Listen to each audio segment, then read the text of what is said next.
So before I jump to the topic, we have two announcements to make. So first, the announcement. Any question or problem with your student assignment? We have graded all of your return assignment and also have released the grade for you guys. Well, I guess the biggest problem is about how to interpret polynomial terms, also how to generate polynomial terms. I was really disappointed that only two of you actually use the poly function, or the majority of you actually use I. And here's the comment I got. Someone told me that the poly function should never be used under any circumstances. The program is entirely wrong, so I refuse to answer this question. So I actually quickly sent a guy that he's over there an email saying that, well, I mean, if you want to get a grade for this, you need to use something. So if you still want to use the poly, you can use I or C function. That should be the same thing. But I should also note that if you use the I or C function, that's equivalent to poly, but set the row argument to true, meaning that you're returning unorganized parameter, polynomial parameter. So if you do that, since I accept those answers, right, because I don't put that on my own, you will still get grade on it. I never heard that from that guy, so I don't know. And I can confidently tell you that poly is the value function to use. And it's very important to understand how to interpret that. And yeah, if you're still unconvinced, I'll be happy to send you an email about my communication with the author of that program that says, from this, really unconvinced about your program. So how is this possible? Never got any question on that, so I don't know. All right, so for alias are more like exponentiated log R or logic coefficient, or how to interpret R ratio, I think you have addressed that in my email. But if you still have questions, especially how to interpret that, feel free to email me. Or I guess the biggest question is about how to interpret R ratio, because the logistic function is originally n. Log of the R, right? R means the ratio of something, right? So you can say the R simply means the probability of something occurring, right? So this is R. But for logistic regression, it's just the R ratio. Is that the R of the event occurring versus the R of the event not occurring, since the, let's say, most basic form, the model of binary outcome, so they are complementary probability. So the increase in this should correspond to the decrease in the probability that not occur. But of course, you can model like there are different variant logistic regression models. Like polynomial logistic regression, older logistic regression, and it's more complicated, and then you need to take into account that. So increase the volume event does not necessarily translate into directly, but translate into a decrease in the volume event, because you can compare that. You can compare the relative pairwise band, for example. The that if you purchase ice cream, strawberry flavored ice cream versus the that you did not purchase chocolate flavored ice cream. And also, you can compare the probability of not purchasing all the others for you. So you can compare the relative value of pairwise fashion. That'll be more complicated. And yeah, so that's for the second assignment, and I will dispatch the third assignment tomorrow or tonight. And I plan to give you more time to finish that. All right, so another, this is more important one since we're really halfway through this semester. So the most important thing is about your term paper, right? So beginning in 7th week, actually, one of you had beginning in 7th week, and you are actually encouraged, even it's not required to send me an email, briefly describe what you're going to do with your term paper. And that doesn't need to be long. You need to you just simply you shouldn't email me a really polished word. Just do that like maybe one paragraph summary about what you want to do. What's your X and Y? Or maybe that X, Y isn't very clear. Say, it could be just the temporary topic. But the most important thing is that how you propose to do about it. Say, I want to study X and Y, right? To use OLS model to analyze text data. So now you can't do that because it's not continuous, right? Or say, unless you want to do some count model or something like persona model, something like that. But I care more about like whether the data exists, right? You can do something in which you don't have data, right? And I'm going to do a discursive analysis to increase the ontological meaning of something. Issue go to the philosophy department, but not here. But it should definitely address this question instead of email to me. So you should just summarize what you want to study, what the data exists, how you propose to analyze this data. And I mean, it can be analysis with no findings. That's only for this course. What I really want to get from you is the application of the analytical skill that you can apply throughout the semester. Right? So it's not really about the substantive finding, but I mean, even though you said the topic is really important, it's not really theoretically provocative, but that's fine. As long as you have being able to amass all this analytical skill that you acquire throughout the semester and use that to tackle this very simple topic and interpret those statistical output really well. I would say you have learned something out of this course. But the most important thing, you need to settle down on a topic. If you have difficulty finding a topic, email me. Maybe we can work something out. Okay? But I mean, that's very important. So try to send me email in all 2 weeks. All right, so let's get to the topic for today. We're going to cover lots of things. So before we begin, all right, so we're going to talk about support reaction sheet, and it's a very long topic. And for today's lecture, we could only barely scratch the surface of this very technical topic. And I actually don't expect to spend too much time on technical model.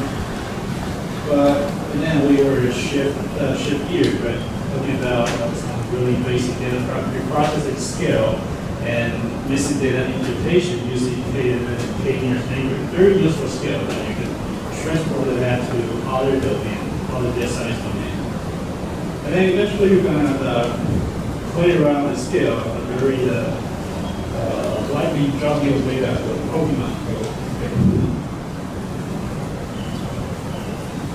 You can say, right, so, or probably really support language.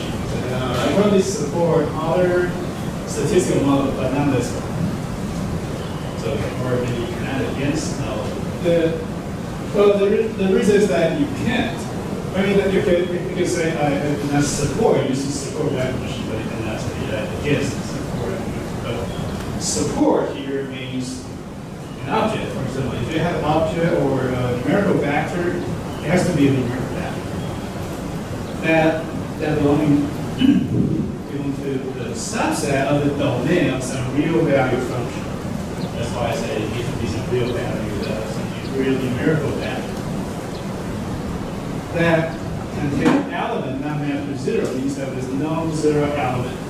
So if you have, say, have some data distribution in which certain segments do not have any value, could be missing value or zero value, then not only do you have discontinuity in the data, but more substantively, say, mathematically speaking, you have no support within that particular range of data. So if you view an object as a function mapping its indices to a vector space, so let's say vector space means that any two-dimensional a variable, or the size you would call it feature. So any two feature and any two variable that span, well, measure span a vector space, in which you can map the data point on that based on how close the data share, the data's attribute share with that feature space, or what you want to call vector space. And then you can identify some probability distribution with the density, say, also probability that we should assign a data point that represents something. I don't know what that thing is. So the vector space spanned by any two feature, any two variables. So here's an example. Okay, so like a helicopter, drone, rocket, right? They're some flying object like bird or some animal flying in, right? Well, of course, they ensure that the same features, say, it's all related to sky or some flying, right? But however, they are powered by engine, even though they also have wind, right? But they are powered by engine. So you should really push the things toward the vector space spanned by variable sky and engine, away from the vector space spanned by sky and wind, which should belong to those animals, right?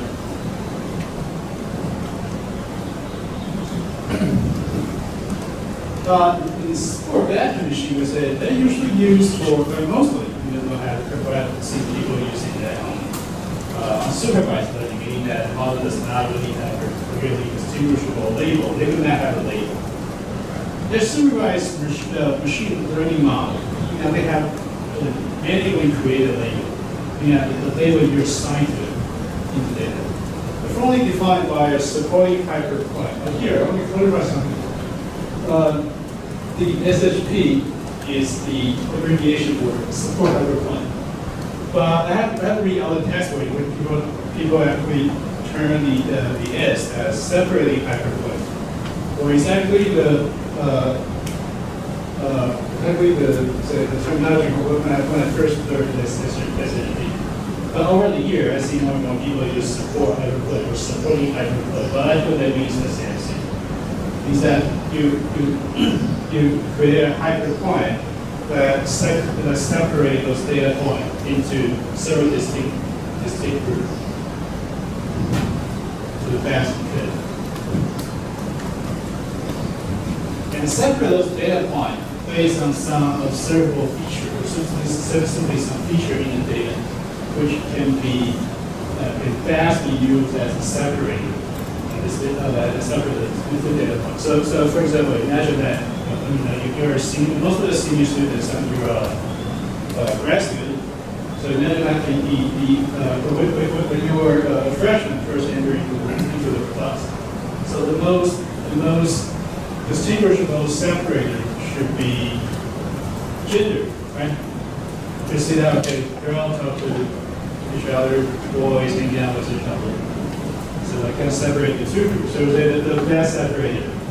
Suppose that you know nothing about it, even though that maybe like the reason that it's confidential is because, well, they went to the same high school, right? But before, without any a priori knowledge of that, so you need to find a way separate those groups to separate the data point into several distinct groups.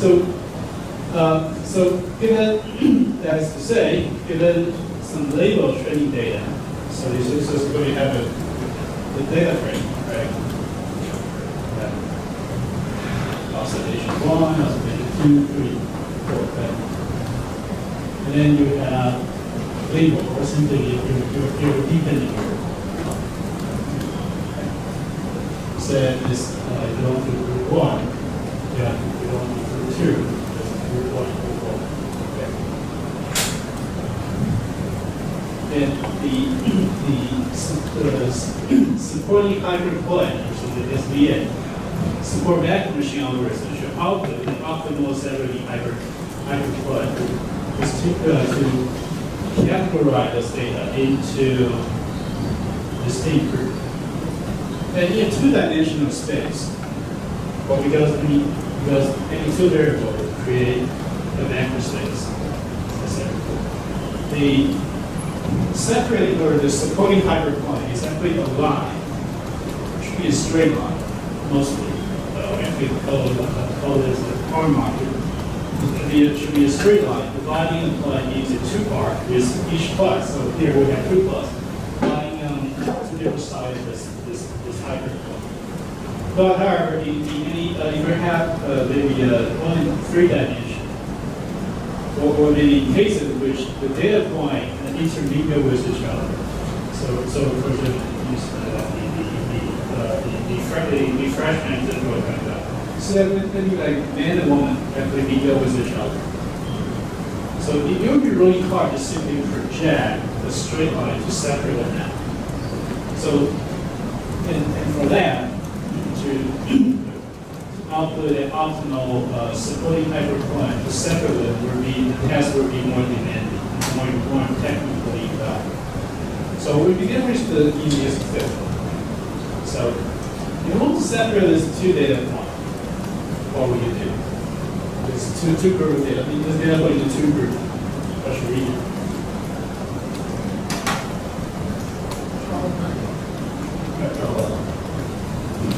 Now we move to 3D space, 3-dimensional space. What should we separate it? Right. That would be a hyperplane, right? Anything in the 2 dimension. It should be something like this. Okay? When you imagine this imagination, separate. You should probably cut through the middle of the hyperplane. Should probably cut through this. What about this?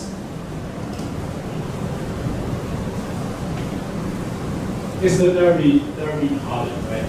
Probably go here and here. And there's nothing. A little rock shell here. Actually, a couple of years ago, for example, the concept of self-driving car is very like the hottest trend in the automobile industry. They actually rely a lot on the method of the reinforcement learning. We're going to talk about that a little bit in the process. So eventually they create some algorithm in which you keep jumping on the data point, which the data or they will penalize you for getting those data points, and then you will make some adjustment along the way. And eventually you will redirect you to the correct task and perfectly separate the data. So move forward.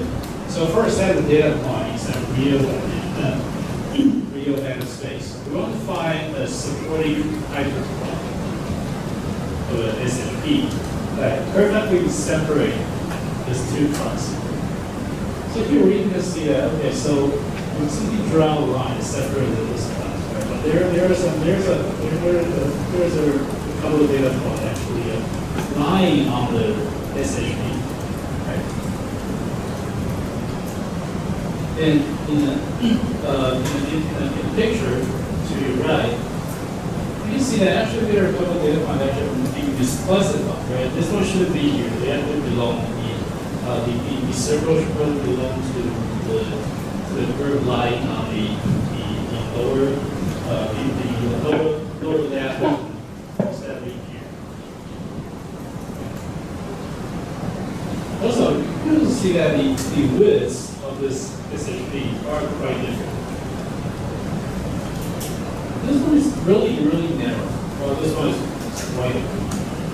Actually, you see that, okay, so because up until this very moment, you said your prior statistical training is all about estimating standard error. And they actually want it to be as small as possible, right? So that if you also have a really small beta coefficient, then it will be easier if you have a small standard error. It will be easier to get significance, and then you're here. On the contrary, we actually want the support hyperpoint to be as wide as possible, like the one to your left, so that we can be more confident about separating those two data. So this one are really close together, right? So it's very easy that, okay, so this one maybe is classified. They very touch on the margin of the supporting hyperpoint. So the best case scenario would be that we would have a supporting hyperpoint as wide as possible, so that we can be more confident that we have perfectly separate those data. And it's very unlikely that we were misclassify those data points that lie on the margin of our supporting hyperpoint. So it's just natural that the training test, so we want to estimate to output optimus separating hyperpoint, that maximum that separate the data point is the training data being given to you. So your task just is simply to find the supporting hyperpoint and maximize the distance between the two parallel hyperpoints, called the margin. They are parallel to the optimal separating hyperpoint, right, by some distance, which we would represent as delta. But it can be any Greek or Latin name. So our task is simply to find a supporting hyperpoint that maximize the distance between these two parallel hyperpoints. And that space should perfectly classify any data point, sort it into their corresponding group in the right way, training data.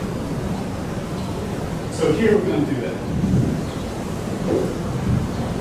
So we're first define what we're going to do. So we want to output, so we want to generate supporting hyperpoint SAP or something called a classification hyperpoint. There are a bunch of different terminology out there.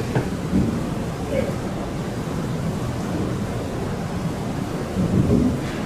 Given a group of linearly separable data, meaning that they can be separable, they have clear identifier because support accuracy is used for supervised learning. So we begin with the easiest one, or the most basic one, two group. But eventually you can use the same method to deal with multi-group situation. So we want to find a support hyperplane such that for any value, say y equal b, or simply y. So b is simply some threshold value. So if you get the y value larger than b, then you will be sorted into one group. If you have y value smaller than minus b, you will be sorted into another group. So it's going to define a way. So here we introduce two more parameters, which is the weight vector times some feature value x, plus the identifier, which is just some threshold value. So that if you output a value larger than this, then the data point will be thrown into one group. On the other hand, if you output a value smaller than this one, then the data point should be classified into another group. Okay? So here, we actually have seen many tests that didn't really give you a definition for what W is. You know, it's always a weight matrix. It has some directional implication because it simply represents a normal direction of the line that's pushing this supporting hyperplane. And the W value is actually orthogonal to this. Right? So this one is the W. See? And this one, supporting hyperplane is the one that we want to estimate. So in most productive machine learners, W usually initialize as 0. It does not really have a direction until in its first iteration. So we'll definitely get that later. So W is the normal direction of the law. It's known as the wave vector. You understand the separating hyperplane, supporting hyperplane, that gives you the xy coordinate that you're dealing with two-dimensional space. A vector that's orthogonal to supporting hyperplane. The D simply is on the threshold for classification. And the plus minus sign determine which bridge data point should belong to, so that if you have a value that larger than it's affected by the B, then we throw into one group. If it's smaller than minus B, we throw into another group. Conditional on the pool, the directional pool that in this way that we give. So through estimation, we should find optimal supporting hyperplane that's separate as wide as possible. Then actually we want the widest supporting hyperplane instead of the narrower supporting hyperplane. The closest point belonging to different groups, such as this scenario.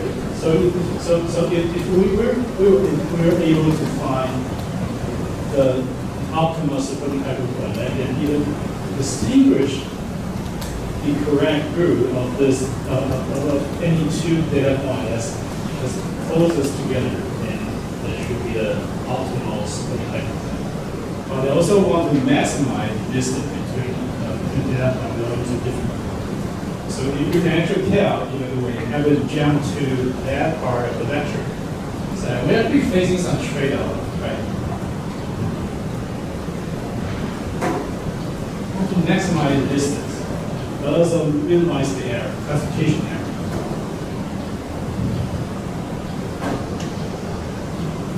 And of course, the supporting hyperplane is unknown, so we have to approximate that.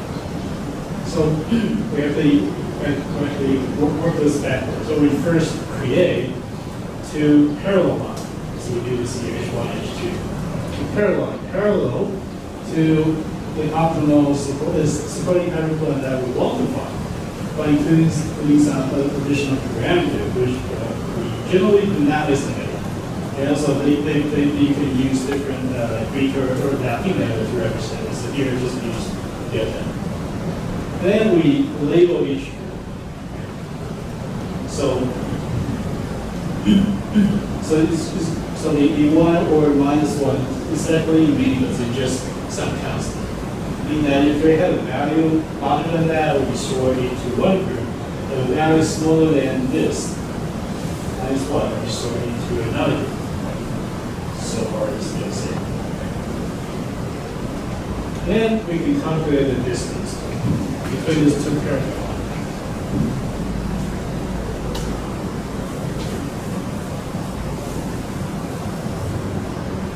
Which is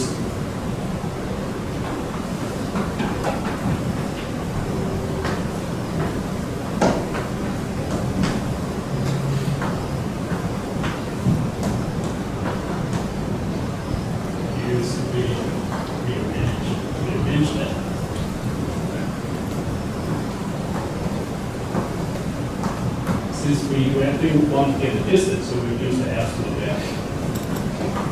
Or this one.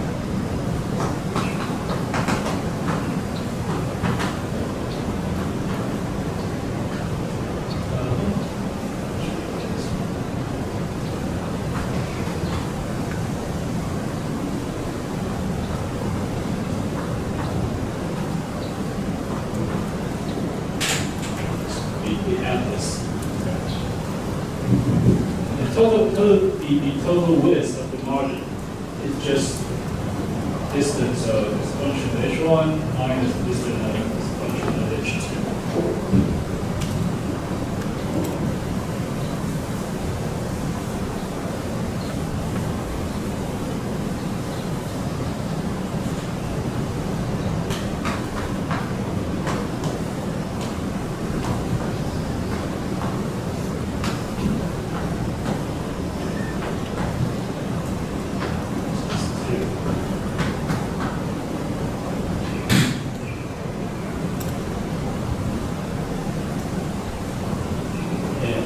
know this. So if you got a value that's larger than this one, then it should be sorted to group B, right? If you have values smaller than -1, then group B sorted to the other one.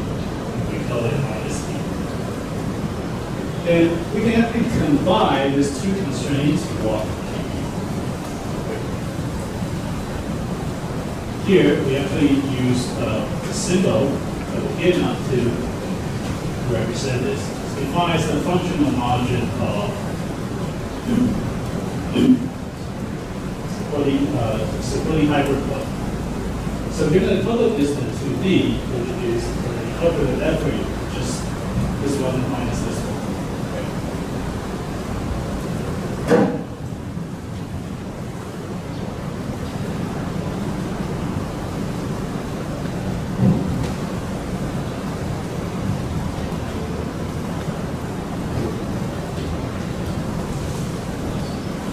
So we want to minimize classification error by finding the optimal weight vector W. Right? We determine the direction, let's say the directional pull of the supporting hyperplane.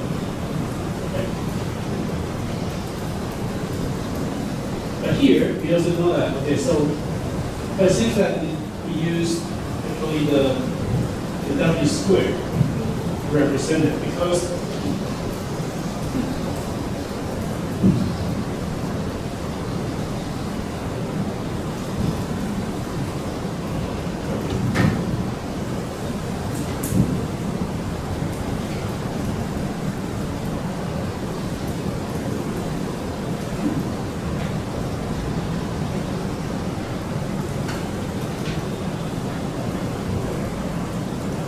it's easier than to express it as some polynomial product. So we simply really have the distance here, and then want to minimize, say, the classification error between n and between quad that belong to two different groups. And given this, our probability is either to maximize this or to minimize this. Right? Because this one can be alternatively expressed as, or if you want to rearrange just this.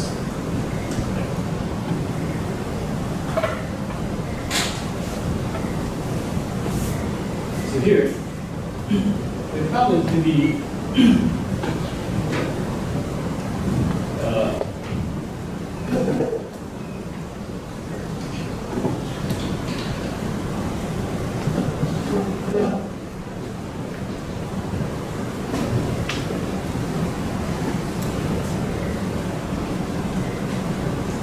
expressed as a minimization problem with some linear constraint.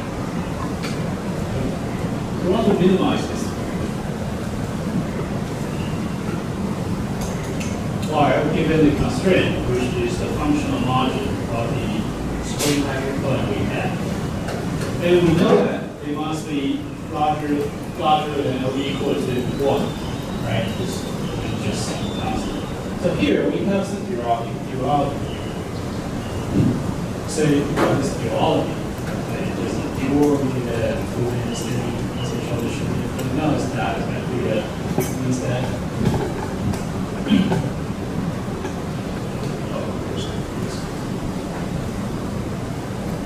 You see this?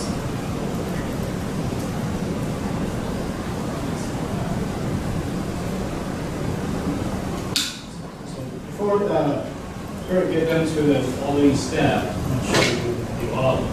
So the mathematics, the duality theory actually describes the relationship between what we call the primal condition. Is going to want to project, so given some projected hyperplane, which is exactly what we want to do now, right? Except we want to do the supporting hyperplane. So it's called primal. Actually, that's the last year, actually student with this was a Google Primal, and they found out that animation is kind of very popular, but it's not popular here. But it's just subject to this related mathematical setup, and we call it dual. Right? And you should probably know it simply by reading English text. These are probably two related conditions, right? And they probably against each other, or maybe one is constrained by the other. And that's exactly what it means. It's also known as complementary slackness, or just as when I mentioned the complementary probability earlier, just 10 minutes ago, means that increase in one condition should probably lead to a decrease in another because they are related. So it simply says that an optimal solution, suppose because here we want to output optimal separating hyperplane. The objective function that we're going to define that can only be increased when the corresponding means that the other complementary condition, we call it dual, is tight. Meaning that is binding, is constrained, it cannot change. And because it's binding, it actually makes things easier for us because the other condition can be changed. And actually which forces to be non-negative or aka positive because we actually in our previous slide, which I'll show you later, we say it must be greater than or equal to 1, so that it must be positive.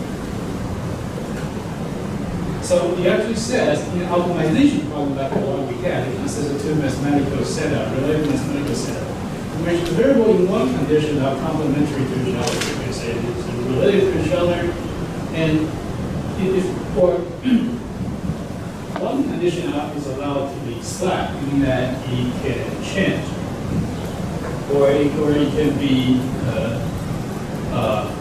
is confined to some non-negative value.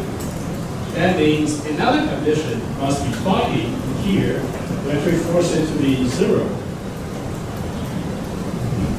So actually, we don't need to go down this step.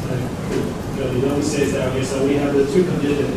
We set one into 0, and we multiply them with each other, then the one that forced to be 0, and we allow another condition to be slack, meaning that is positive. So by complementary slackness, it refers to a relationship between the slackness in the primal constraint, in that one of the constraint is allowed to be is allowed to change. It should be positive value.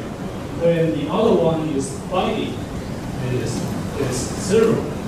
It is 0. So here we go down to this slide. So here, after I introduce this concept, the rest is just pretty simple. Like I said, this one is a duality problem. That means either this is 0 or this one is positive. Right? Because if one of the conditions is binding, the other one is allowed to change, to increase. Well, the first one is just a quadratic, because it's quadratic. Quadratic optimization problem is subject to linear constraint, which is a duality. So the best way to solve it is simply to put it into by introducing the Lagrangian multiplier. Before the linear constraint, characterized by the duality.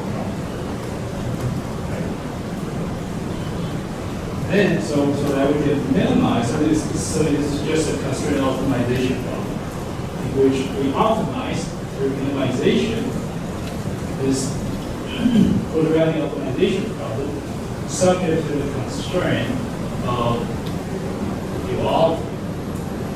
Then we can partially differentiate this with respect to this total differentiable to the W and B of two parameters for the separating hyperplane model. So now we get this. Well, this is very simple. We go this one, right? So So we simply take this out and multiply with 1/2. 0.5 is just 1, right? So it just becomes a cell. Now the second term is only the effect, the modifying effect of W is only translated through this multiplication with alpha and y, right? Well, you can just know the rest. It's here. Well, you really want to take down the summation term, you just multiply with this differentiate this. Well, if you partially differentiate that with beta, the speed, then you only need to take care of this term. It's just a y. Right? And then you substitute this condition back to equation 2. Now we have this. Also subject to this condition, right? Given the following. So you can see that, okay, so this one, the condition we substituted, you see the solution that we got. You see the optimized solution that we got over here, which is just an expression of W. Back to equation 2, and we have this, which is actually expressed as linear product form between any two data points, which any two data points on the vector space define the support vector.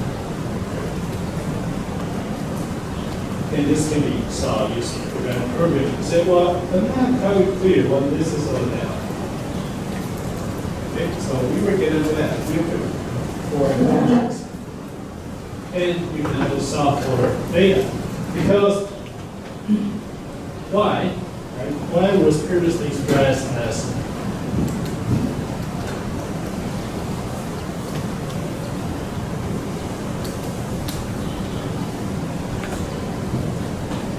some wave vector, right, times your x, which is some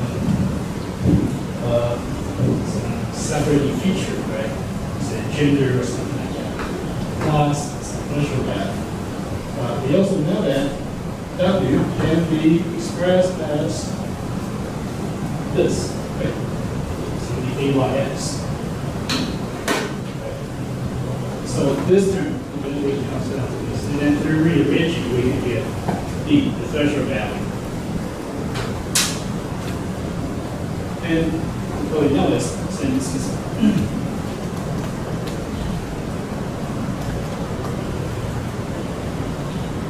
so we have all the conditions we need for the graph to just how to interpret the outputted separating hyperplane.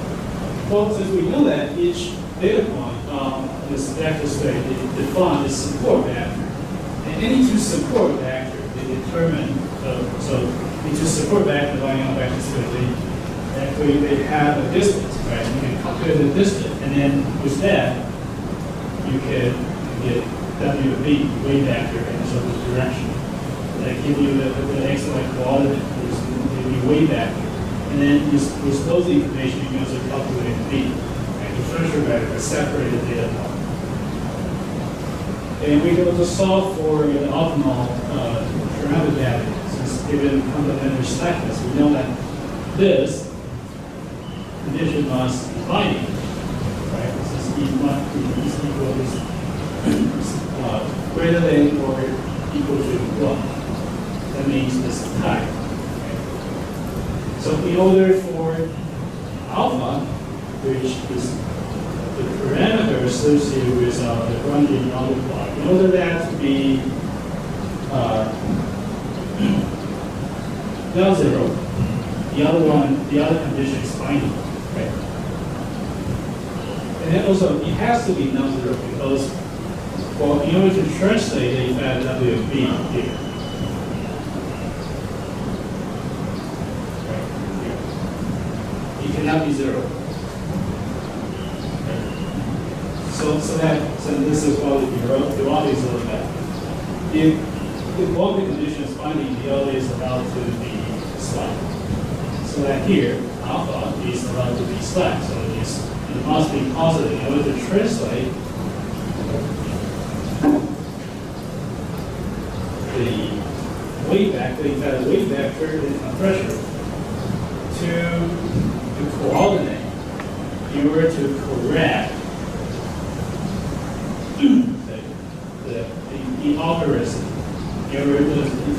eventually found the optimal separate this supporting hyperpole.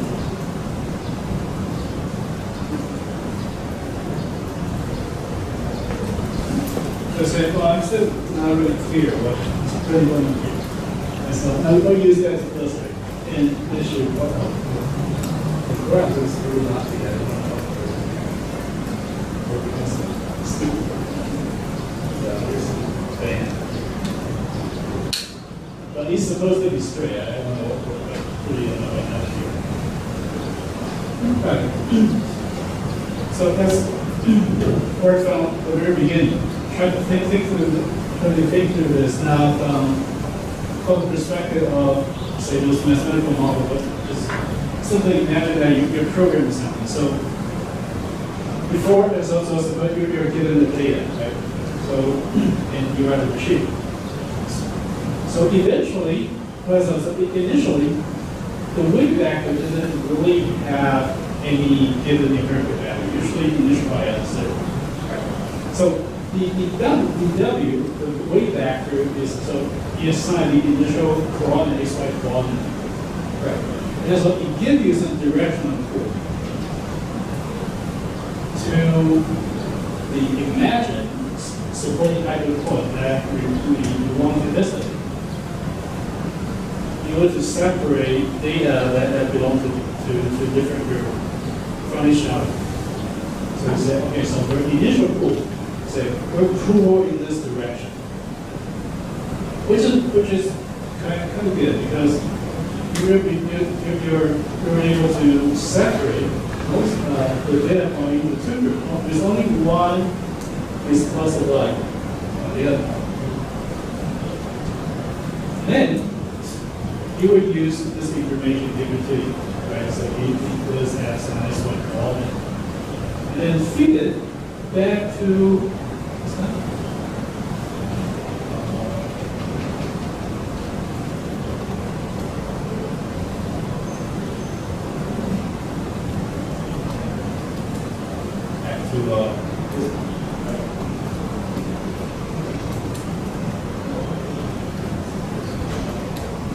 okay, so we should, so we said, oh no, there's an error here.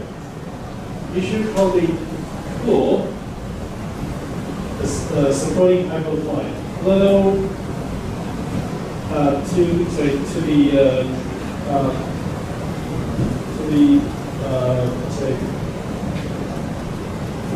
upper left direction.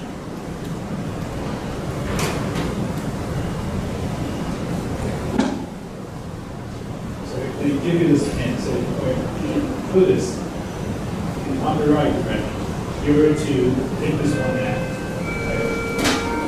So the operators will keep updating. So this one is your old green. Yeah, I should only have it substitute in this old matrices.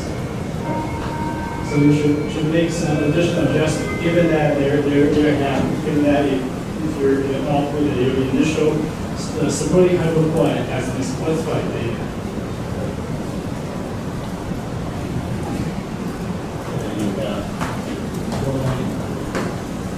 So we give you some correction, or something, you can say adjustment, and then this should output a new feedback.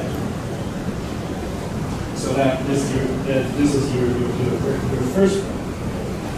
And then you simply keep iterating with each of the data on your data, right?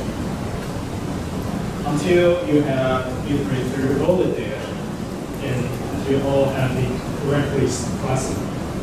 And it is expected that the support back to machine algorithm should merge after you have iterated all the data and make all adjustments on this classified data. So throughout this process, this classified data point will give you some additional adjustment through its quality. And that was translated through the Lagrangian multiplier here. We keep updating through this.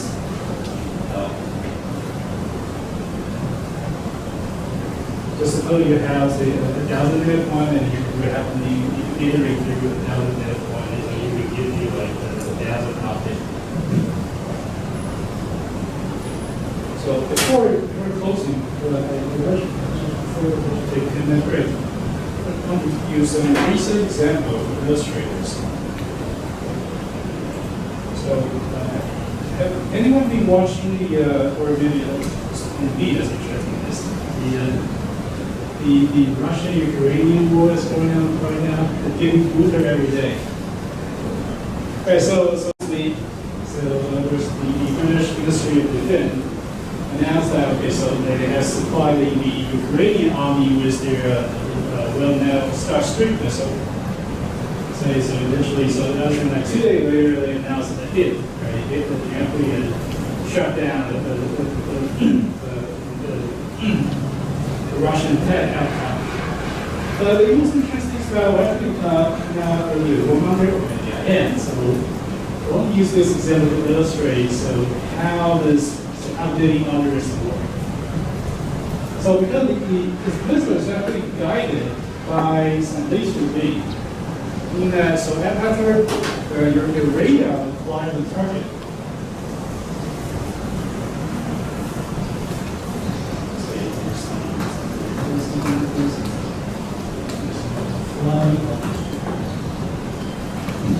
So you would project the laser beam on the target. And because, of course, the targets get moving. So that it's no guarantee that if you launch a missile, you will hit the target. So after you get to some approximate range, you will call the ground unit to fire the missile. So what's really interesting is that the missile consists of 3 dart-like projectiles, right? And each one actually has a secret. So we have to map out the laser beam that's being projected on the ground unit. And the laser beam was actually used that it projects 2-dimensional vector space on the target, while the target can move along this vector space. So that the 3 dot-like projectile, each send out signal on this vector space, so that you would map. So it's sort of like there's a probability. You would map an index which contains a place-like coordinate. Right? So that's the first iteration. And the second one, the second dart-like projectile, will also map any indices on this 2-dimensional vector space created by, projected by the laser beam on the ground. So if there's some discrepancy, and then their internal CPU will calculate the error and make additional adjustments. So given the main direction of the missile that's flying along its path, you will make additional adjustments according to the latest XY coordinate sent by the missile. So you will keep updating until you hit the target. So this is how it things work. So that's exactly what's working under the hood, under the support definition.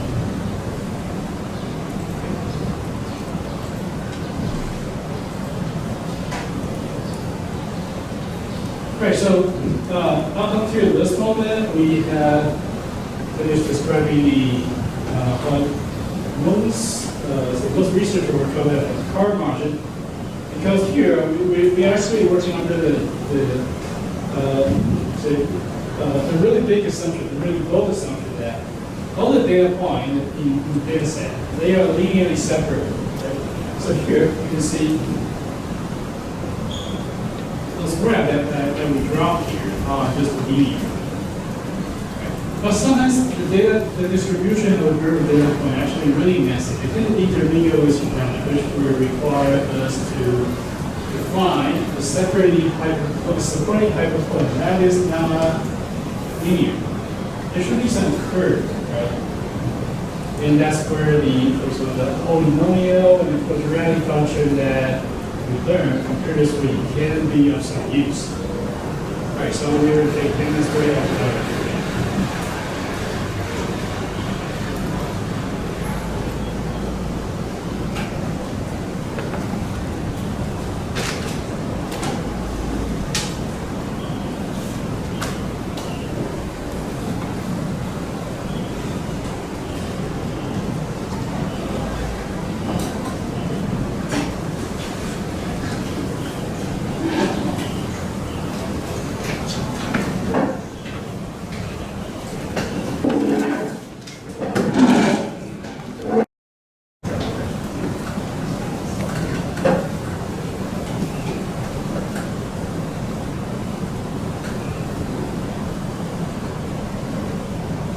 So from this picture, you can see that they were actually a couple guys actually lying on the margin. So you can hardly tell whether they are correctly classified or maybe they actually got into the wrong turf. And also, most of the time, actually, or the data we're dealing with are really messy. So we should probably use, we cannot directly use a parallel line, which we use a straight linear line to divide it into two groups. So that's why we introduce some skill. Sort of like the nonlinearity adjustment that I covered so far. Well, I say, now they provide examples with curve. It's kind of like here doing some curveball, right? Did anyone here play in baseball? Well, I don't think baseball. The logic is the same. You should probably, how do I do this? Give you a little pull or some minor when you are throwing the ball, right? Those, say, most pitchers usually throw like a straight ball. In order to change the pass of the ball, they'll probably give you a little twist. So here is exactly what we're going to do. You can do, there are a couple things in this. You can either add the slide variable, meaning that variable that is about to change additional on the data point being misclassified. But the question is, how much influence should that misclassified data point be? Right? Because if I carry only a minor influence, you can say, no, that means a lot. And it has become a very, has evolved a very intense debate in the field of reinforcement learning. So if you're designing a self-driving car or a video game, we really care about it.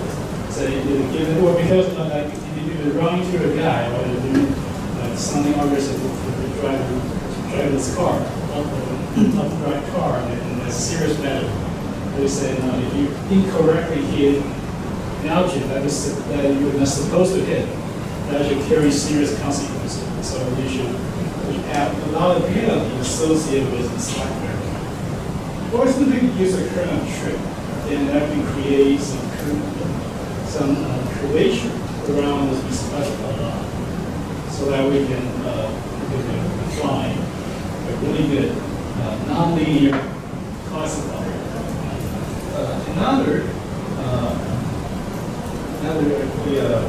Another stream of latest research is the active learning. Where people tend to actually theoretically think there's a misnomer.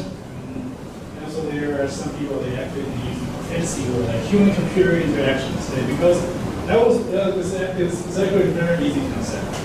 That means that okay, so you simply use the support vector machine algorithm to define.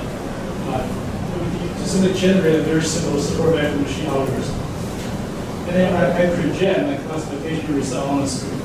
And then I have my computer program to run a retrieval function. So if I click on the screen, especially click on those classified points. I can retrieve those data points, and then I send it to human expert like you guys. So you're doing a cross-validate, saying, okay, so that point is being misclassified, and that's because this particular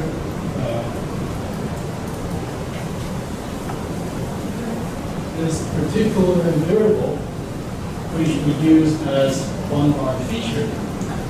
So here's the normal direction way back.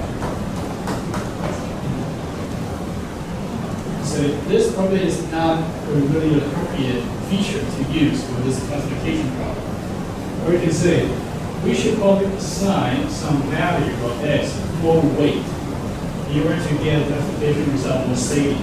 And that's why those problems cause this data point to be misclassified. And then after, so you do necessary adjustment and then put those data points back in and then generate another separate number point. Then that should, if you do that iteratively, that should probably improve your result. And that's why we go there. I actually haven't seen that much scientific paper that use this trick, but if you somehow find one and read that one, email it. I think that's quite useful for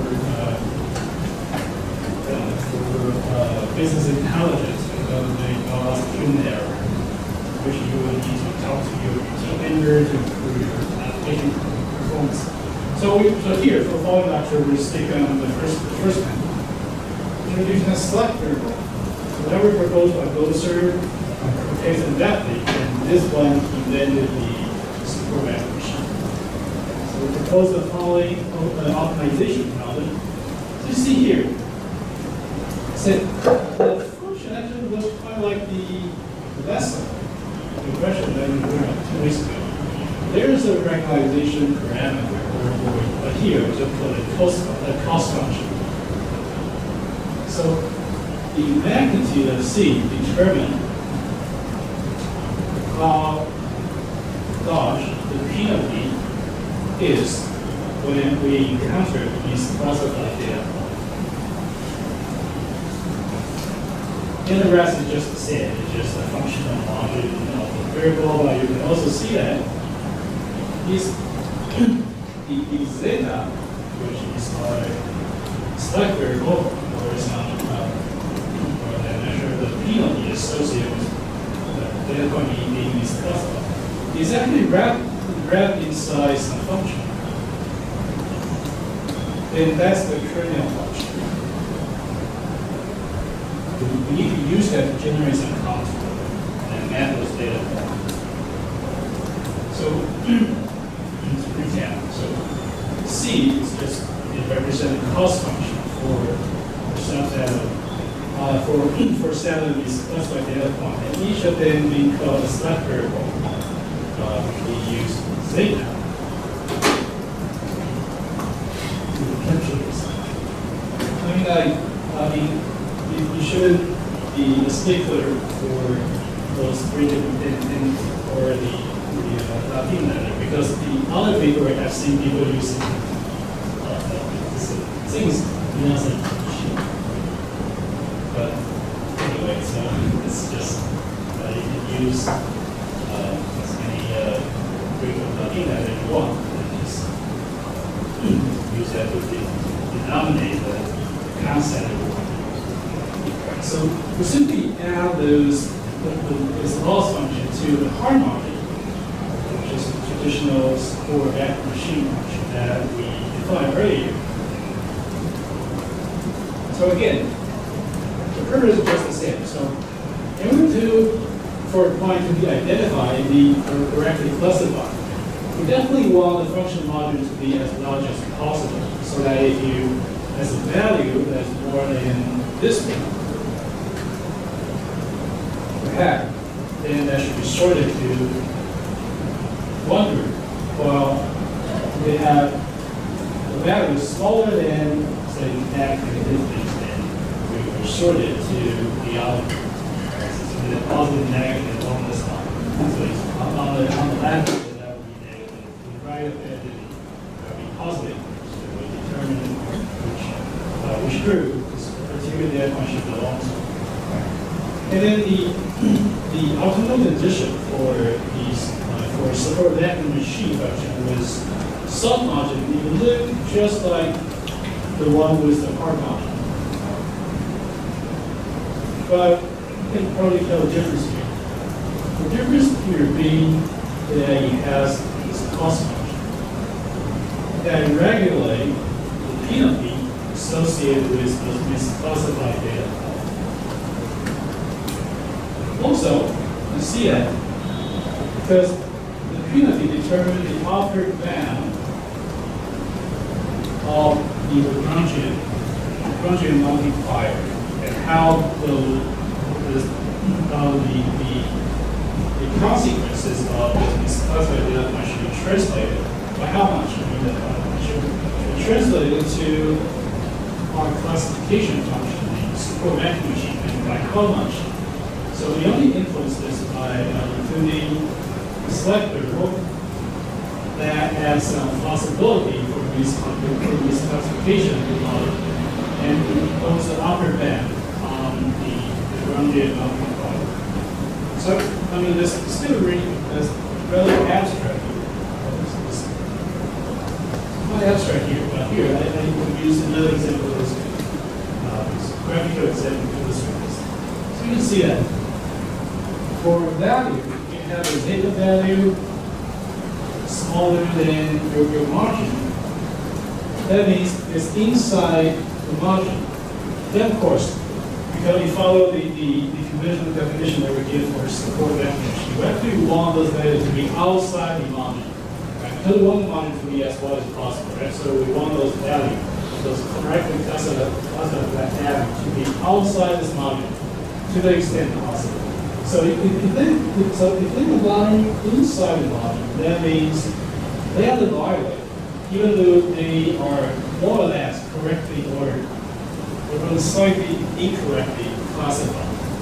So we say that would require some call, right? By you, program.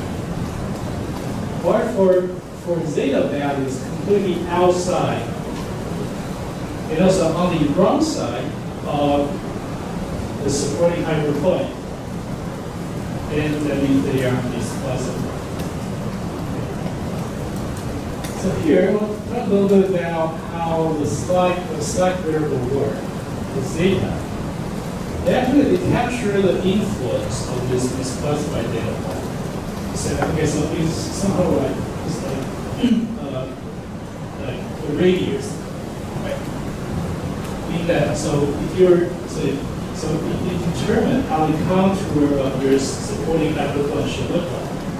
You said, okay, this actually this variable is well suppose if this data point is on the wrong side of it, and then you would use the slack variable, the slack variable projecting from this data order. You say that okay, so the contour should rather run. So if you're going to generate a new supporting hyperplane, and then the new hyperplane's contour should rather run the radius defined by the slack variable, the zeta.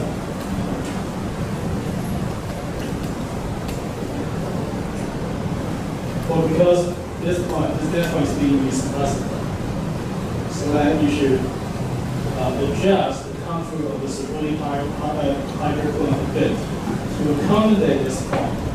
So you can pushing your supporting hyperplane to a certain direction.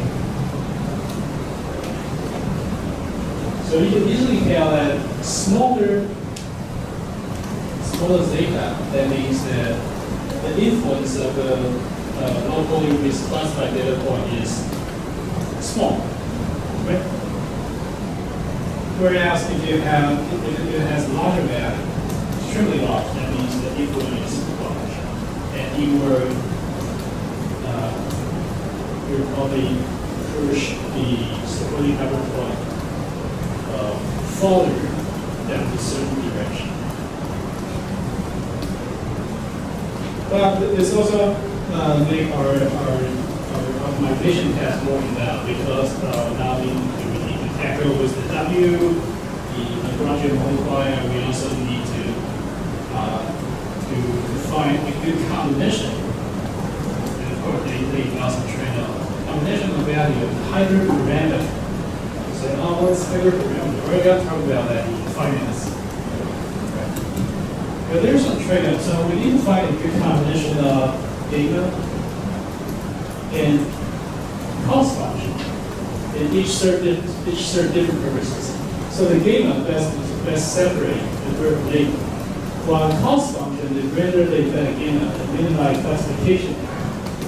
So we need to find, and also the zeta function translated.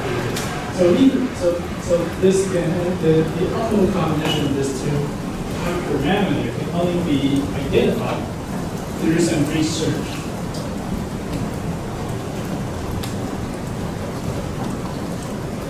Here, the people have proposed using a variety of methods for that. For example, the most commonly used one, actually, people study the deep learning work, and the machine learning. For example, people would like to use the tree-based model, gradient boost machine, and they actually like to use the method of kerning, which I talk about it always. So the function is actually the value zeta. You see that it's actually work like a radius of the circumference. Or internal work, it's just a distribution function. Yeah, see how this is here. I really want to add distribution function, but just keep the run shape. The distribution function that distributed around is the radius defined by the slide curve. So the captured influence of those misclassified data. And of course, as you know, the reason why we want to use sort of non-linear method or this like circular shape stuff like this one is because we want to deal with non-linear distribution between different group data, such as here. So we can make this supporting hyperplane non-linear by introducing some curve, just like we throw out the curve wall. You need to put a pressure on how to make some twist in the ball. So that's why we do here. And several kernel functions are proposed by Bruce Scholar. The commonly used one are for some polynomial or linear, just a radial-based function. People who use a gradient boost machine or a tree-based model that we use radial-based or sigmoid. So the next function we use that people model. And that's the way to do it. To conclude on this, so we know that okay, so they are hyperparameter which value need to be determined before we estimate a model. But they carry different consequences. For example, the C actually the trade-off between application and simplicity and decision services. While the gamma go back determine the width of this supporting hyperplane and that's classify different group of data points. But and so in general, we capture the influence of the local influence of this classified data point. So that if you have lower gamma, that means the influence of the data point on the supporting hyperplane is lower. So it's less likely that the supporting hyperplane will be pulled by a particular misclassified data point. But on the other hand, if you set a high value for gamma, that means you add more influence to more local influence to this misclassified data point. That means that even if a single this alpha data point were had a lot of influence on the supporting hyperplane, so that your supporting hyperplane will be more curved. Okay. But C is simply just a measure the trade-off between this classification error and also stability decision circles. So if you have a lower C, means this the supporting hyperplane is less sensitive to this classification, then you should have a wider margin, and that's good. But on the other hand, you have to try to walk through intermingle data distribution in that data belonging to different groups and intermingle with each other. Then it's not possible. It's very difficult for you to have a wide supporting hyperplane. You need to be narrow because it's more sensitive to local perturbation of the data, so that the high C is associated with narrower margin of the supporting hyperplane. And in terms of accuracy and generality, of course, the higher value of gain of these are more accurate, because it's actually very sensitive to this data. But you could bias the result, even if you have just single misclassified data point, you can carry lots of inputs, then it's going to bias the result. But on the other hand, if you have large value of C, it may be poor accuracy, but it means that it's more, the result will be more general. Be applied to all of this, so they carry lower values. Right? So here we're going to do the first play around with our code. So for today's exercise, we're going to play around with Pokemon data, and you could grab them from Kaggle, data training. So there's a lot of packages that we need to install, so all data here. And again, we need to require those packages. Right. And those data, which is currently stored in our shared Dropbox folder, and then of course we can check the data distribution. So he has 301 Pokemon. And let me tell you, if you are going to encounter this in your last assignment, and actually one of the Pokemon, I'm not sure if because of the coder's error or they actually intended to do this, he belongs to multiple groups and that need to be taken out. So I will leave the exercise here. So here we have 801 observation, 41 attribute. That's a lot, right? So we can check out the name of those attributes. So we have 41 column, right? And we convert it to table format. But there's a warning here, because we're talking about finance. And also I rename 25th column. See, there's a typo here, right? So there's an I that I see, it's an I, so I recode it. So we use the select function to select from this data thread, to select the rest of this required feature from this data thread. So that's how it works. And then we convert the feature column to the appropriate class.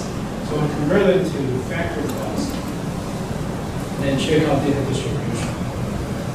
Also, there are some Pokemon that do not have the symbol hide weight, especially those ghost type. So we simply assign them as 0. That cannot be measured.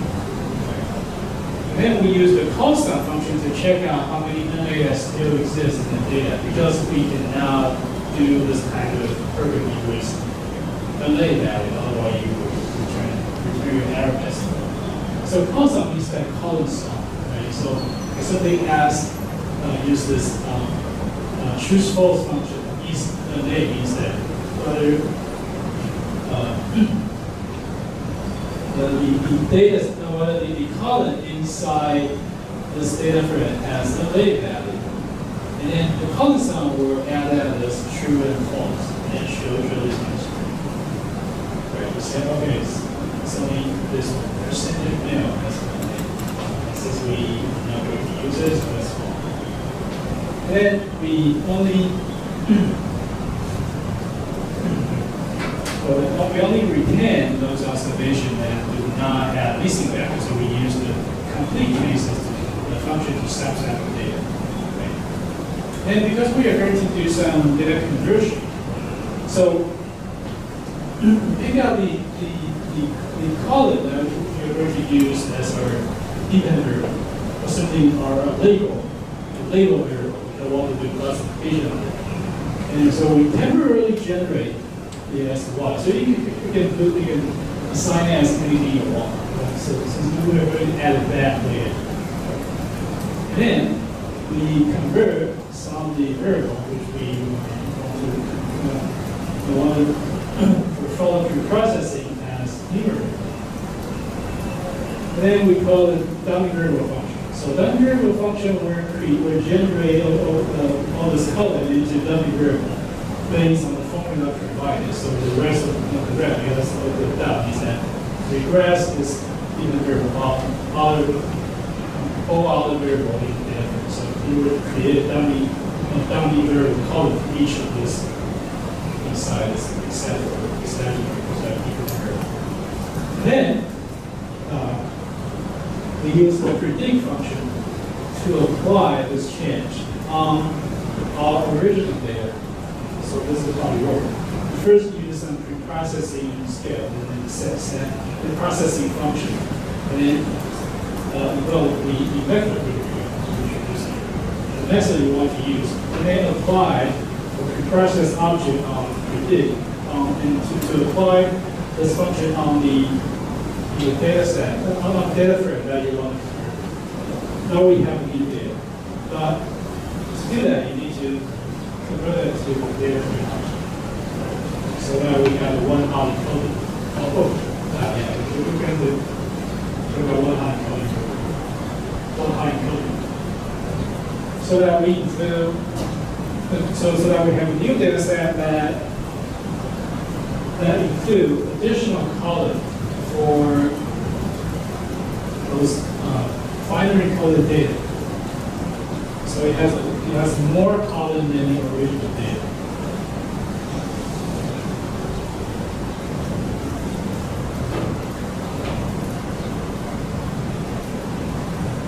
Then we can also rescale the data using range, and we'll rescale the data into value that inside interval between 0 and 1. So again, we apply the pre-process use the method range, because the range will convert the data into scale the data into an interval between 0 and 1. And then we apply this method on our original data set. So when we compare the relative performance between the model that include a set of dummy variables, which we use one hot encoder, against the original, the performance of the model that did not include additional dummy variable column. So we generate two data sets to rescale the data. So here we do the trend path split. We say 75-25 data split. That's what you already know of. So we need to do this twice. One for the original data, another for the one hot encoded data. And then we simply fit it to the support vector machine. It's very simple. It's just like you would do with the LM and sharing. So just put it inside this VM. Well, alternatively, you can use the trend function from the Carol package. You just need to add this VM from this method on. But here it's SVN, so it's this VM function. So you put the dependent variable or simply the label variable that you want to classify as the first argument, so we regress on the rest of the variable in the data. So we do this twice, right? So this is from the original data, and this from the one-hot encoded data. And we use different colors to map the classification result. We can see that, well, there are always known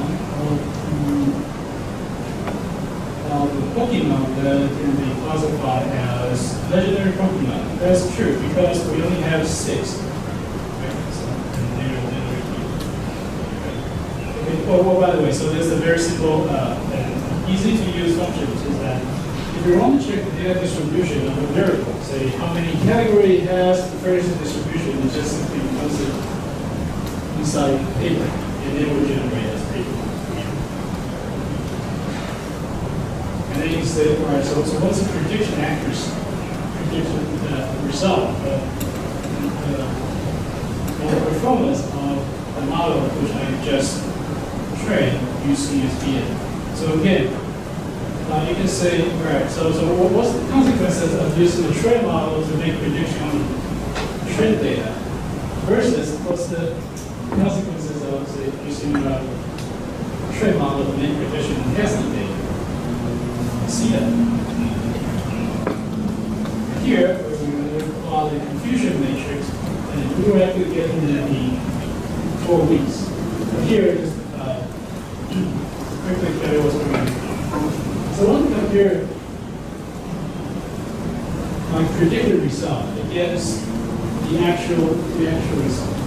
Okay. So here, I asked R to generate a table. Since the predicted class has 2 classes, either 0 or 1. So the actual class, so you can get the actual class from the East legendary, which is finally indicated from the original data set. The actual data also have 2 classes, so that you should generate 2 by 2 table, right? And then I plot this out. So we will map, we will create a 2 by 2 table showing the frequency distribution for predicted class that equals 0 against the actual class that's also 0. Also for predicted class that was 1 against actual class that's supposed to be 0. And so for the 1, 1 and 0, 1 combination. So that makes sense. So the one on the upper left corner, that means the number of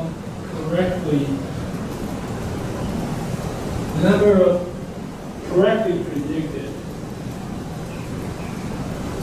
incidents versus the number of correctly predicted observation, where it's actually 0, and you predict it to be 0. Well, the one on the lower right, say it's a 5, but we only have like 6, right? 6 legendary cooking. We were able to get 5 correct prediction. Okay. So those belong to instance where we predict it to be legendary cooking, in which case it is legendary cooking. So we have 5 correct predictions. And so to calculate the accuracy, simply have correctly predict non-incidents and correctly predict true incidents divided by total frequency and times the 100.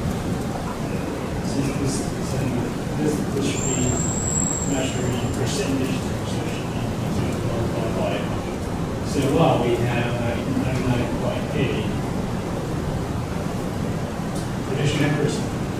But this could be very misleading because in cases where the incidence of something is actually very big, you should say using the recode nature could be say a better prediction accuracy indicator. In that case, which is simply divide 5 by 6, but it's still pretty high. But that's not meaningful. But here I just want to demonstrate how you do that. Interpret the result. We can also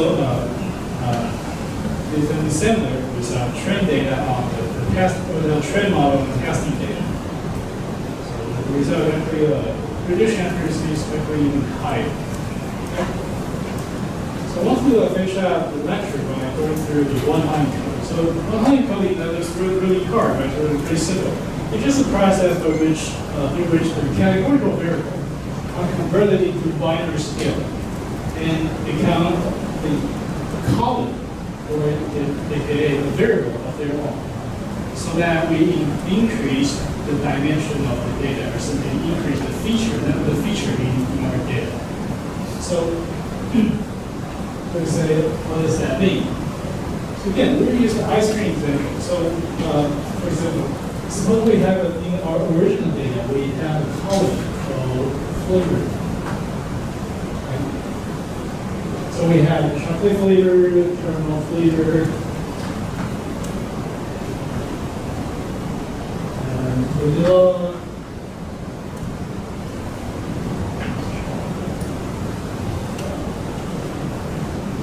and after one hot encoding, you will create additional column based on the number of categories that you have in the variable. So here, suppose we have 3 categories, right? We have chocolate, we have caramel, we have vanilla. So after one line encoding, you will create 3 additional columns. But the number of observations remain the same. And well, this could be a good thing and a bad thing.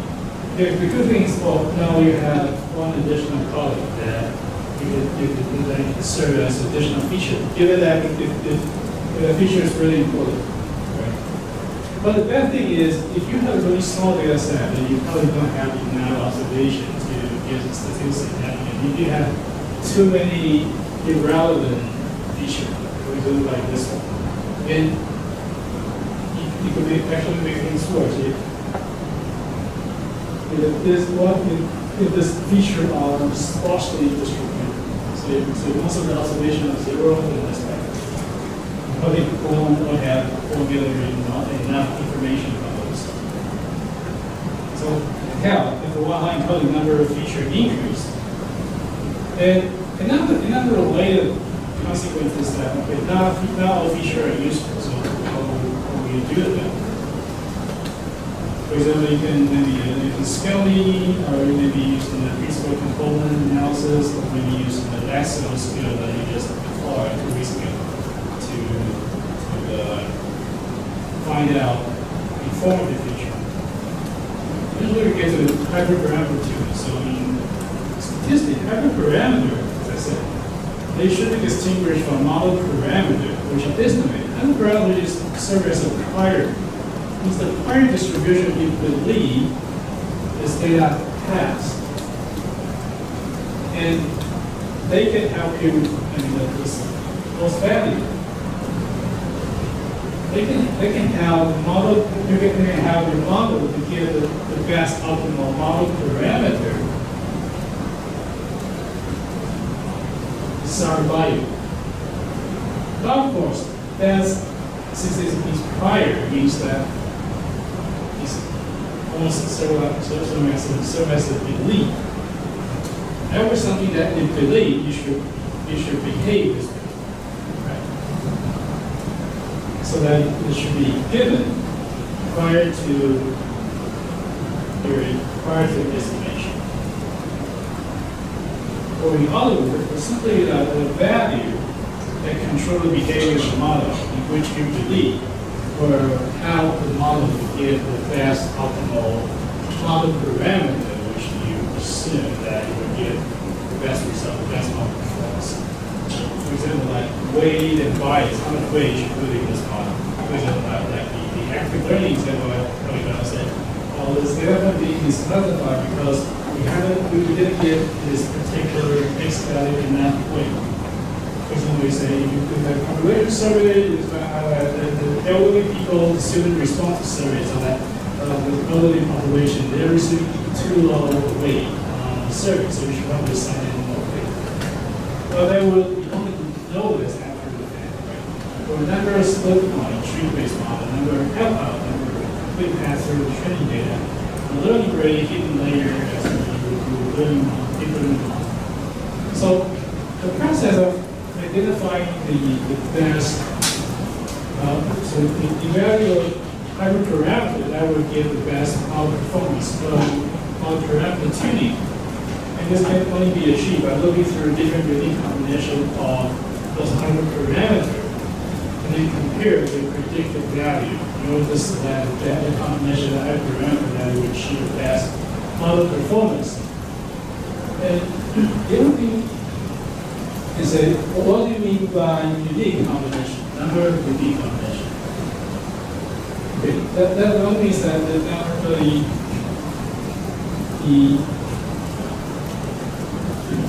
combination of those type of parameters, the maximum combination of parameters that we need to go through in order to find the best combination. So suppose you have 200 parameters, just like the support vector machine case with some function case compact, right? It has C and A, right? And suppose each one has 4 unique values, then how many unique combinations of every parameter should we go through? Suppose we write a loop, iterate through, stick it back. It should be 4 by 4, right? So suppose you have 3 hyperparameters, and one has 5 unique values, the other 2 have, each of the other 3 has 4 unique values. And how many unique combination of hyperparameters should we go through in our estimation?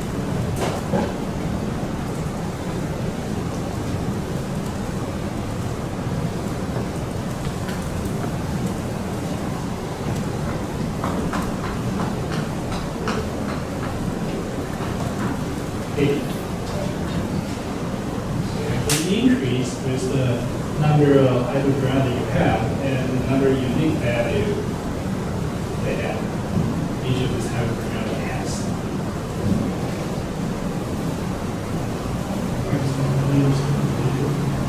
The funny thing about KMN, which we were going to do next, you probably heard about it in your high school geometry class. Where everything's related, just as what we were doing with our correlation nature, very nature. Every variable was related somehow, right? The variable was related, but near things are more related, more distant things, right? You're going to find out the college lecturing class. The student sitting right next to each other, they sit right next to each other probably because they are friends, right? Or they from the same department, they have the same. So it's exactly this the principle underlying the K years paper. They simply assume that if something exists in close proximity and they're close to each other on the vector space. Think back to the first page of this lecture slide. Right? Airplane, rocket, they're more related than birds, right? So that the value of their corresponding vectors should be chosen to be similar.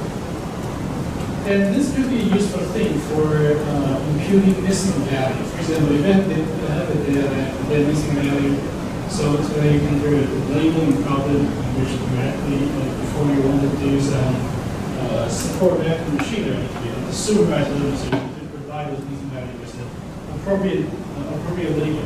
So how will you do that? Well, of course, you can just retrieve those data points with missing value and make some wise human decision. Well, that could be time consuming if you have a zillions of data points, right? So the easiest solution is actually to find the adjacent data point and use the value of label of the adjacent data point to impute the missing value from it, right? So for example, you can project the Euclidean distance away from those data points and missing value. Then scouting the terrain, find the data point's neighbor, right? And use the label or the value of their neighbor to impute the value for the data point that contains missing value. And there are several ways. First, you can impute the value from the majority group. Say, okay, so suppose I simply project the Euclidean distance of 1, right? So that there are 5 data points receiving this radius. And 4 of them contain value of 2. 1 of them contain value of 1. So I will simply impute data point with missing value was 2. The 2 is majority. Or if the result is wrong, then you can really decide, say, okay, so there are 4 data points, within this radius, two of them are green, two of them are blue. So we simply do a draw. Or simply take the average and say, okay, so now we'll add the 2 plus 2 plus 2 plus 2 plus 1, and then divide by 5. Take the average. Use the average value to impute this value for this value. So here's an example. So suppose that the red dot, so we're dealing with the data with two distinct groups. It should be either green or blue, right? Just like Noah's constant distribution, right? And this is supposed to be the data point with red, right? So that's the data point that has this value. So we need to impute the value. So we simply project and click in this radius. So within this radius, there are 3 data points, right? And blue is the majority, so we simply say, okay, so this data point should be blue as well. And then we extend understanding the Euclidean distance by using the radius projected from this data point with missing value. So there are 1, 2, 3, 4, 5, 6. There are 6 data. So there are 6 data points within this radius. Then we impute the value of this data point, the value of the majority, and that becomes green. Right? We impute the value for the data point, this data point is green. Right? So keep updating depending on the distance that you project. Also, the number of k you assign to it. So we will use that to we use the k and still on the same data.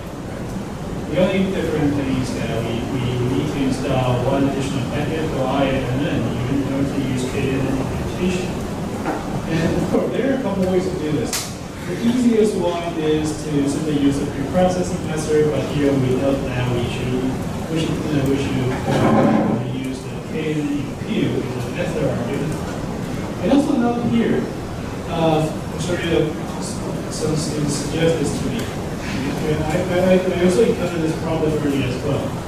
You see that for previous articles, so the classified imaginary, we had converted the classified imaginary object, which was originally a data frame object, into a table format.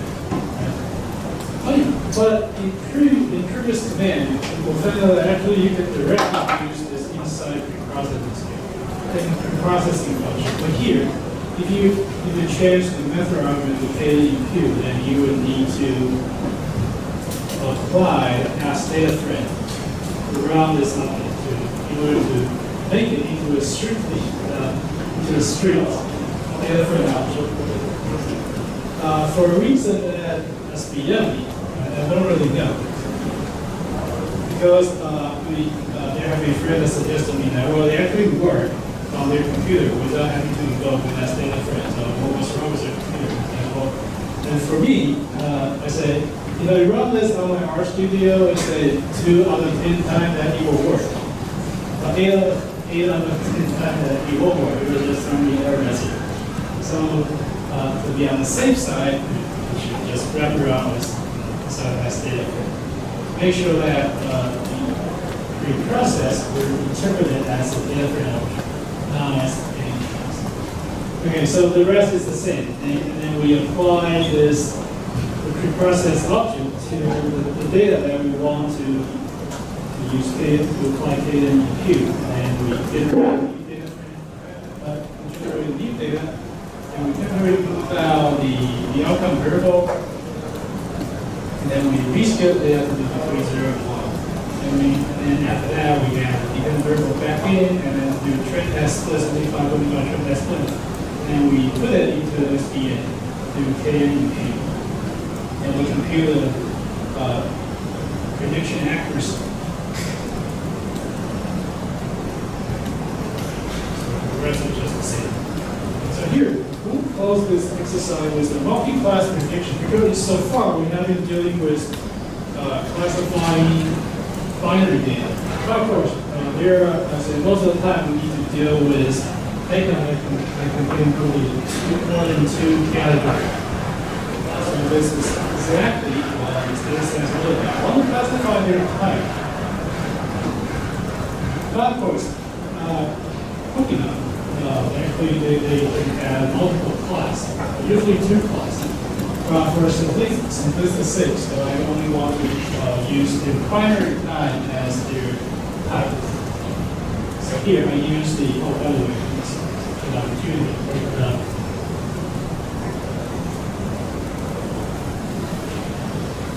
We talk about conditional subsetting. So you can see that. So you want to say, what is this sign here? That means or the R language is or. You want to subset the data or to select some data point that is conditional on multiple conditions, in which if you satisfy only one of them, then that works. That will be qualified to be retrieved with the subset, then that should use or. Or is on the other hand, you want to narrow down your subsetting criteria, so that in order to be subsetted, the observation needs to satisfy multiple conditions at once. Then you should apply the n condition. N is simply use the n. Here, since they have two types, type 1, type 2. So if either of them satisfy this, then I will simply recode their type as first type, one type, 5 type, and then convert it to a factor variable and retrieve. And as a subset of observation without unlaid value, without missing value, and process the data to convert the interval between 0 and 1, and the trend path split. And finally, let's see here, doing multi-class classification, you should assume that you cannot perfectly separate the data and simply use the straight line. Right? So we need to introduce some band or some curvature. So we should know that, so we have the cost function, right? And also the gamma, right? The slight variable. So here, the point 5 and 10 are now the most optimal value. Simply just throwing any number out into the line. You can fine-tune it if you want when you have I also say at the kernel, I would use the radial basis function, the most commonly used one. Use the C classification. And there were a couple of classifications, for example, the C or new classification. And they have different values. For example, the C classification, the value round from 0 to infinity, are for you, which usually rounded within 0 and 1. This is where you do all the class when you use the C classification. Then when you color it, so you can see that the design actually does have this curvature. There's at least commonly classified. We can also get prediction accuracy. Also, you can also, if you really want to find the combination of gamma C, hyperparameter that will produce the best model performance, then you would need to go through research. And this can be done by using the tune SVM. So we do the parameter tuning for you. Right? You specify, so this is just the same as SVM. You specify your formula, your data frame, where the data come from, and the type of classification and kernel. But here I use the polynomial. You can also use kernel if you want. And provide the range of the gamma, which I want to iterate through. So the cost function is a 2 control. the Q control, I set it to 5, means that I want to do 5-time cross-validation. And then after the estimation, I get it, Q SBN output. And I can use subsetting to find the most optimal map. For example, use mass parameter. Well, by the way, if you want to find out what parameter value, which measure result you can retrieve from those objects, which is name and object. You will list the number of elements that you can subset to find the value they want to display. We want to find the most optimal cost function, C, which is 16. The best value of gamma that produce the best performance, 2. And we also call this the distribution across the radial data, for example, the gamma and C. And of course, you can also say there are times when you do not want to go through the full range of this hybrid parameter, then you just simply specify it as this. Then you will narrow down your research. But then we're just still the result. Right, so that's the end of the introduction. Any question from